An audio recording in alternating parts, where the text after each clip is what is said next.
Alright guys, I'm going to take a few minutes on my 124 scale cars and the two 1/18 scale I've got. There's a big difference between these SCX 24s that everybody really don't think about. They say the Jeep has the same platform as the Betty. It doesn't. The S10's a little different than the Jeep. So I'm going to point a couple things out, and then I'm going to point a couple things out on the two Hobby Plus, the 24 scale and the 18, and the Atlas. I'm going to start with this one first.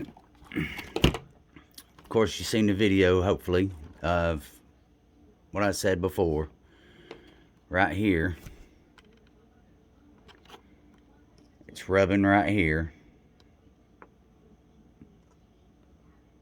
On both sides. They did make a notch in the linkage right there. They did make notches on both sides to kind of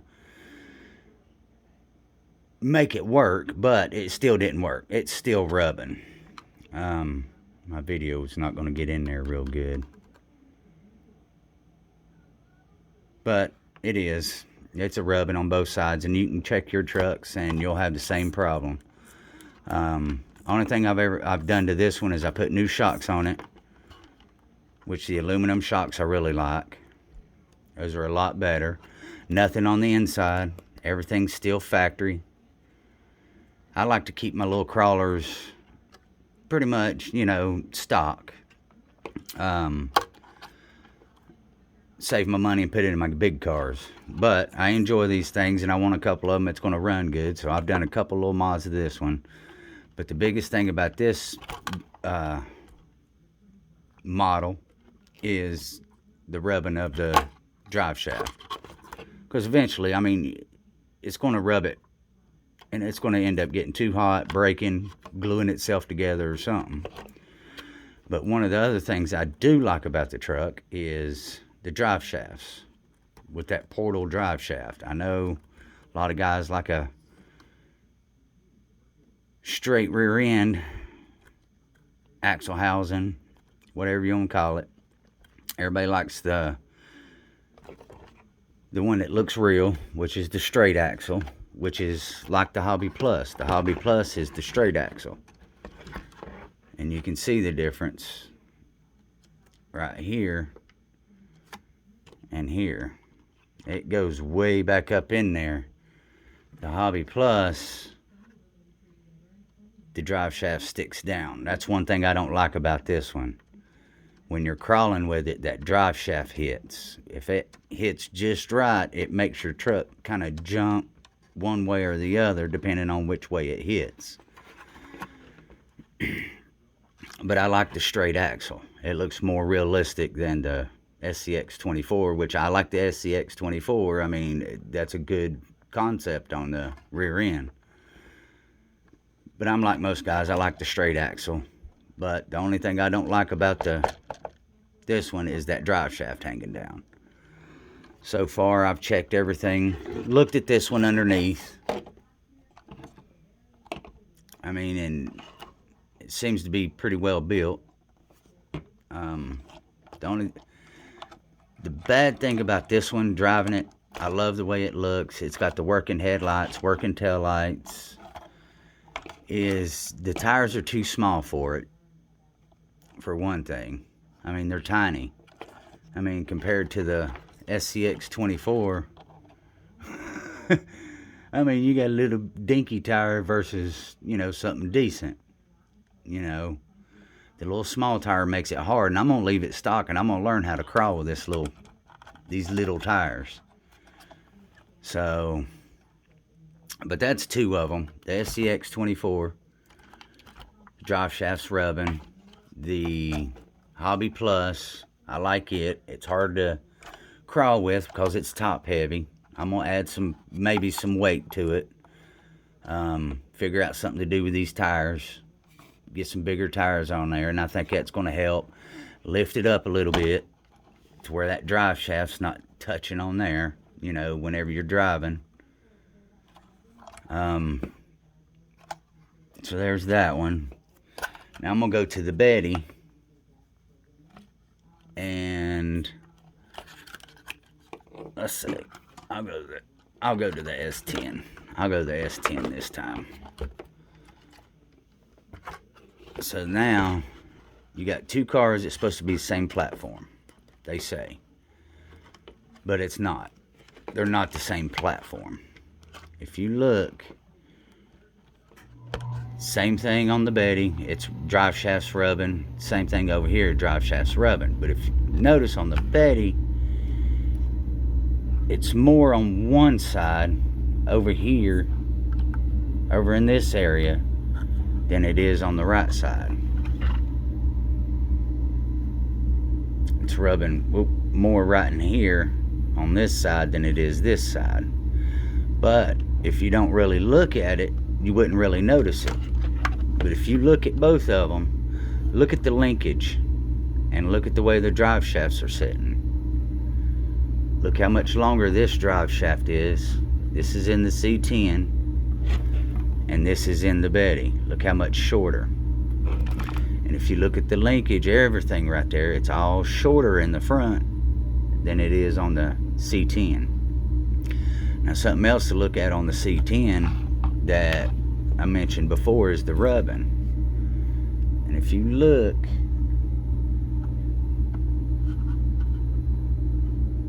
right there on both the top of the drive shaft and the bottom of the drive shaft, where the yoke is right here, they're both rubbing. Not just one, but both pieces are rubbing. Let's see if I can get a light.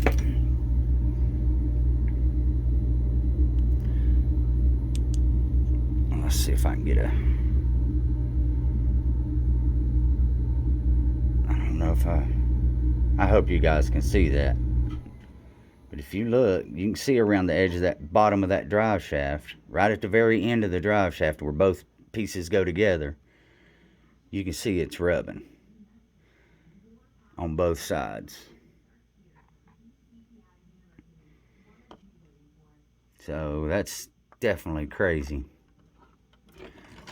But there's differences in all of them. Some are good, some are bad, some you like, some you don't. I really don't complain much about these because they're small, they're fun. I take them out, I play with them on my course. That's all I do with them. I don't take them outside. I don't run them through all the stuff outside and all that. These are for my inside. I got my outside crawlers. This just ain't them. But that's on 4 trucks. That's what I've seen there on the 124 scale. Now on the 1/18 scale, which is the Atlas. I like the Atlas. I enjoy it. It's fun, but it is long. With it being long like it is, sometimes it's hard to get around certain curves, turns and stuff. But I have had this one outside a couple times. This one does pretty good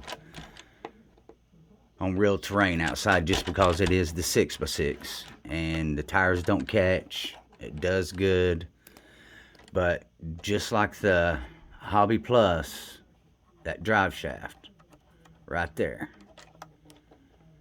that drive shaft hits. And if that hits enough, you know, that's going to break something off. I mean, you're going to hit rocks and everything else. And if it catches the wrong way one time, it's going to snap it. So I think that's something that could possibly be fixed. But I'm really not going to do it. I'm just going to run it. I love running this truck. It's fun. Not had too many problems out of it except for hanging up on them drive shafts, you know. But I like it. It's fun. I like the way the body lifts up. It's just a magnet. It's kind of tight to get in there and do things. I've not modded anything. I just left it all factory. So that's the Atlas. And it's fun. It's just long on a small crawler course. It's kind of hard. You know, and you'll see. I'm going to make a video of it here soon. I'm just kind of working on things, getting things going. But we're getting there. But it's a fun truck. It looks good. It runs good. It's a little loud, but it does good. It's got good grippy tires. I mean, all the tires are good and grippy. It's got good flex. I mean, I don't really complain about it much. Of course, I'm still looking for things to nitpick about, like everybody does. We all do it. We find things that are wrong and we go back to fix it, or we let people, you know, see what we're experiencing with things. So, but this one's been a pretty good one. I just wish I made my course just a little bit bigger. Alright, that's the Atlas. Okay, we're going to go back to the Hobby Plus. This is their 1/18 scale. The Harvest. And I mean, you can see already. And I tell you, I kind of am partial to this one, even though I don't like the drive shafts. Same thing. When you're driving, going over rocks and stuff, them drive shafts are going to hit. There's nothing there to protect them. You know, that's something that needs to be checked out, but I might be able to do that with the adjustment on the shocks. As you can see, all the adjustment holes in there. Same on the front. You got adjustment holes up front too, which I thought that was awesome that they did that. Because on your 124s, you can't do that. You know, I never looked on my Atlas. Let me see something. We're going to look at it together. Oh, it's got the... Okay. So I can change those around as well. So, that means I can change them drive shafts maybe. I'm going to tinker around with that. I took it for granted that the 1/18 was like the 124s. The 124s, you have no movement on your shocks. You have to completely cut and move and this, that, and the other to get them to work right. But I like this on the 24s. I noticed it on the Hobby Plus first, and then I just looked on here. So I'll do some adjusting on it, get them shocks up, get it up a little higher, see if I can get that drive shaft away. But this one's a pretty good setup. It crawls good. It does good on the course. Of course, it's like the Atlas. It's a little long, but it gets on there and it gets the job done. And you can see the tires don't rub, front or back. I really like that part. I like it when the tires don't rub, because every other one, the C10 rubs. I mean, you can see it's catching right there. This one catches a little bit right there. The front does better, but it still catches just a little bit. And then of course everybody knows the Jeep grabs all the corners and stuff, but since I put these wheel weights on it, extended the wheels out so it does a little better. So, and then of course Betty catches on the back fenders. I mean, it catches. Everybody says cut them down, grind them down, cut them down, grind them down. Well, when you got a truck it ain't but 10,000 made of, you don't want to do too much to it, because if you did ever decide to get rid of it, nobody's really gonna want it. At least if it's somewhat stock, people would like that more than they would a modded one. So, and people don't realize these little trucks ain't cheap. They might be cheap to buy, but when you start adding modifications and stuff, I mean, I've already got an extra $60 just in the one Jeep, just in the shocks and wheel weights. So, I mean, it don't take much, and you'll have $400 or $500, $600 in one of these little trucks, and it goes very quick, and you don't realize how much you got into it until you go back and start adding stuff up. So I hope this can help you. I like all the trucks. I enjoy my little crawlers. I have fun with them. I just wanted to come through, show a few little things of what I like and what I don't like. Everybody likes stuff different, but I enjoy them. So, I guess we'll talk to you next time. I hope the info was good.